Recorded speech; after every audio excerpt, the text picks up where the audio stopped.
నమస్తే, welcome to Telugu రాజ్యం. నేను సిరి. బాలకృష్ణ గారి సినిమాలు వస్తున్నాయంటే ఆ జోషే వేరే ఉంటది. మనం చూసాము అఖండ అప్పుడు ఎలాంటి బీభత్సం సృష్టించారో చూసాము. ఇప్పుడు అఖండ 2 కూడా రేపు రిలీజ్ అవుతుంది. మరి అఖండ 2 ఎలా ఉండబోతుంది ఏంటి అసలు? మరి ఇంతకుముందు చూస్తే స్పీకర్సే పేలిపోయిన పరిస్థితి. మరి ఈసారి కూడా మరి స్పీకర్స్ ఆల్రెడీ తమన్ గారు అయితే చెప్పడం జరిగింది, మీ స్పీకర్లు పేలిపోయినని మాట్లాడొద్దు, ఇలా ఉండదు, అలా ఉండదు, ఇది ఇంకా దానికన్నా ఇంకా రెట్టింపు ఉంటుంది సినిమా అని చెప్పేసి అన్నారు. మరి ఆ సినిమా ఎలా ఉంటుంది ఏంటనేది మనకి వివరించడానికి మనతో పాటు ఉన్నారు ప్రముఖ సినీ క్రిటిక్ దాసరి విజ్ఞాన్ గారు. నమస్కారం సార్. మనం చూసాం గతంలో బాలకృష్ణ గారి అఖండ ఎంత బీభత్సం సృష్టించింది ఏంటనేది. ఇప్పుడు అఖండ 2 రేపు రిలీజ్ అవుతుంది. సో మరి అఖండ 2 కూడా అదే వైబ్, అంతే ఎనర్జీ, అంతే జోష్ని మరి బాలకృష్ణ గారి ఫ్యాన్స్ లో నింపే అవకాశం ఉందంటారా ఏంటంటారు? ప్రజెంట్ బాలకృష్ణ గారు ఉన్న స్టేజ్ ఎలాంటిదంటే, నేను ఏం చేసినా నలుగురికి మంచి జరగాలి, నలుగురు ఏదో కొత్త విషయం నేర్చుకోవాలి, అలా ఉన్నాడు. ఈవెన్ మోహన్ బాబు గారైనా అంటే ఇప్పుడు సీనియారిటీ పెంచుకొని ఇప్పుడు సీనియర్ యాక్టర్లలో మోహన్ బాబు గారైనా, మన రాజశేఖర్ గారైనా, ఈవెన్ సాయి కుమార్ గారైనా, శ్రీకాంత్ అయినా, వెంకటేష్ గారైనా, నాగార్జున గారైనా, సీనియర్ హీరోలు అందరూ కూడా నలుగురికి ఏదో ఒకటి మనము అంటే ఏదో ఊకే కళ్ళజోడు పెట్టుకుని డ్యాన్స్లు వేసి అడ్జేసి ఇచ్చేసి సినిమాలు చేయడం కాదు. మన సినిమా ద్వారా నలుగురు ఏదన్నా నేర్చుకోవాలి, అట్లీస్ట్ ఎంటర్టైన్ అని అవ్వాలి. అర్థమైందా? ఆ సినిమా వల్ల నా స్థాయి పెరగడం కాదు, నా స్టార్డమ్ పెరగడం కాదు, నా రెమ్యునరేషన్ పెరగడం కాదు. ఓకేనా? నాకంటూ ఒక స్థాయి ఆల్రెడీ వచ్చేసింది. ఇప్పుడు ఏంటి, నా వల్ల జనాలకి ఏదో ఒకటి కలగాలి. నేను ఆధ్యాత్మిక సినిమా తీస్తే వాళ్ళకి నాలో దేవుడు కనపడాలి, నేను జోకులు వేస్తే వాళ్ళకి నా ద్వారా వాళ్ళు కాసేపు మానసిక ప్రశాంతత పొంది హాయిగా నవ్వుకోవాలి. నేను ఒక నీతి చెప్తే వాళ్ళ పిల్లలకి పెద్దలకి అది అర్థమయ్యి దాని ద్వారా నలుగు మంచి జరగాలి. ఇప్పుడు భగవత్ కేసరి చిన్నపిల్లలకి గురించి ఎంత బాగా చెప్పాడు అంటే, లైక్ దే బికేమ్, ఈ సీనియర్ హీరోస్ అందరూ కూడా దే బికేమ్ టీచర్స్. అంటే రెస్పాన్సిబిలిటీ తీసుకొని ఆ సొసైటీలో అంటే మా ఫ్యాన్స్ మమ్మల్ని ఈ సినిమాలు చూసేసి వీళ్ళు నేర్చుకోవాలని ఒక రెస్పాన్సిబిలిటీ ఫీల్ అయ్యి వాళ్ళు ఇలాంటి సినిమాలు తీస్తున్నారని అనుకోవచ్చు. అంతే. ఇంకా నన్ను ఇంతమంది అభిమానిస్తున్నారు కాబట్టి మా అభిమానులు కూడా సోషల్ రెస్పాన్సిబిలిటీ ఉండాలి, వాళ్ళు కూడా 10 మందికి ఉపయోగపడాలి అనేలాగంటే, ఎంతసేపు వాళ్ళు వచ్చి నన్ను చూసి ఈలలేసి గోలలు చేసి వాళ్ళ కోసం నేను సినిమాలు చేసి వాళ్ళు నన్ను పోగడా, నేను అటు దిగడా, పేపర్లు ఎగర, ఇవన్నీ హెవీ డైలాగ్స్ ఇప్పుడు ఇవి కాదు. నో యార్, ఇప్పుడు నేను చెప్పిన హీరోలందరూ కూడా, మన సీనియర్ హీరోలందరూ కూడా, ఈవెన్ పక్క రాష్ట్రంలో మమ్ముట్టి గారైనా, మన మోహన్ లాల్ గారైనా, రజనీకాంత్ గారు, ఇటు సత్యదేవ్ అయినా, రజనీకాంత్ గారైనా, కమల్ హాసన్ గారైనా, నెక్స్ట్ ఇటువైపు ఉపేంద్ర గారైనా, కిచ్చా సుదీప్ అయినా, పైన అమితాబ్ బచ్చన్ అయినా, సల్మాన్ అయినా, షారూక్ అయినా, ఈవెన్ ఆబ్వియస్లీ అమీర్ ఖాన్ గారైనా. అమీర్ ఖాన్ గారు ఫస్ట్ నుంచి కూడా ఒకలాంటి సినిమాలు తీస్తూ ఉంటారు. అట్లనే మన తెలుగులో కూడా ఇప్పుడున్న సీనియర్ హీరోలు అందరూ కూడా, బాలకృష్ణ గారు, వెంకటేష్ గారు, నాగార్జున గారు, మోహన్ బాబు గారు, రాజేంద్ర ప్రసాద్ గారు, వీళ్ళంతా కూడా, అండ్ శ్రీకాంత్ గారు, రాజశేఖర్ ఉన్నారు వీళ్ళంతా, ఈవెన్ బాలయ్య గారితో పాటు. ఏదో మా వల్ల సమాజం బాగుపడాలి, మేము సమాజానికి ఉపయోగపడాలి, మాకంటూ ఒక స్టేటస్ వచ్చింది, అందరికీ మేము తెలిసాం, నోన్ ఫిగర్స్.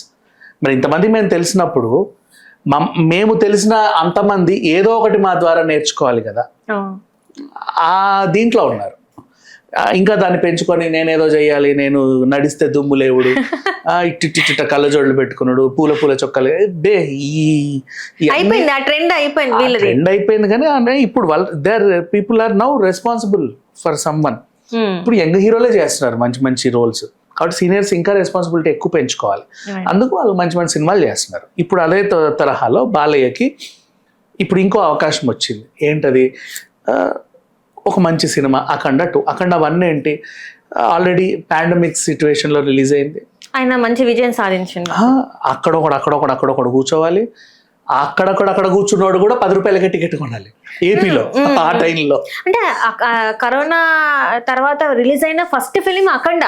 ఆ పాండమిక్ సిచ్యువేషన్ లోనే రిలీజ్ అయిన ఫస్ట్ 50-50 ఆక్యుపెన్సీ, మళ్ళీ ఏపీలో థియేటర్లు తక్కువ కదా, అప్పుడే 200 కోట్లు వసూలు చేస్తే, మరి ఇప్పుడు వాళ్ళకి బెనిఫిట్ షోలు వేసుకునే సౌలభ్యం ఉంది, నీకు రేటు పెంచుకునే సౌలభ్యం ఉంది, ఎక్స్ట్రా ఆటలు చేసుకునే సౌలభ్యం ఉంది.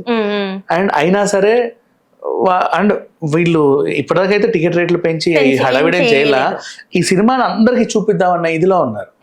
వాళ్ళ స్పీచ్లు కూడా ఇప్పుడున్న సనాతన ధర్మం గురించి ఊరికే సనాతన ధర్మం అని చెప్పేసి దాన్ని అడ్డు పెట్టుకొని షో అప్ చేసే వాళ్ళు చాలా మంది ఉంటారు. మనం చాలా మందిని చూస్తున్నాం సోషల్ మీడియాలో.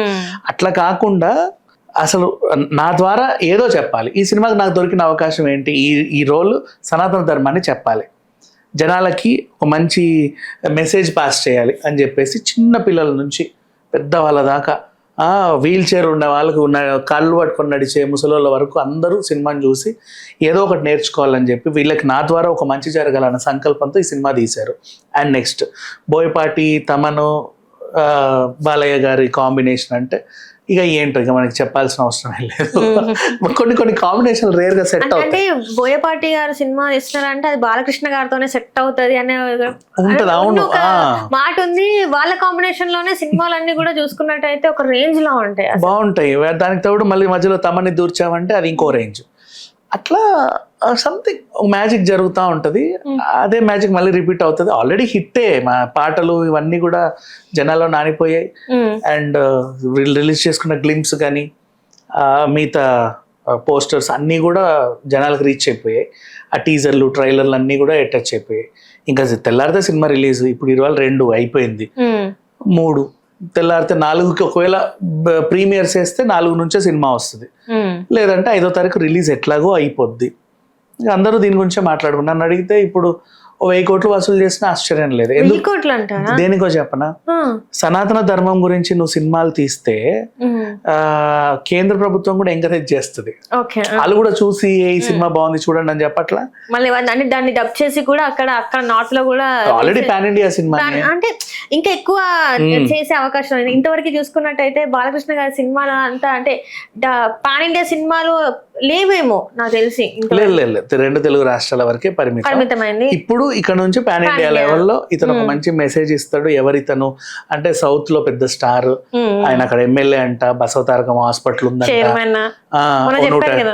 150-200 సినిమాలు చేశాడంట.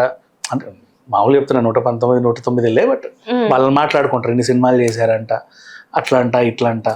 50 ఏళ్ళ నుంచి ఇండస్ట్రీలో ఉన్నాడంట, పెద్ద ఎన్టీఆర్ గారి కొడుకు అంట, పెద్ద ఎన్టీఆర్ సీఎం కొడుకు అన్నట్టే చెప్పొచ్చు. అట్లా వాళ్ళు చెప్పుకుంటూ అవునా రేపల్లి తీసాడు.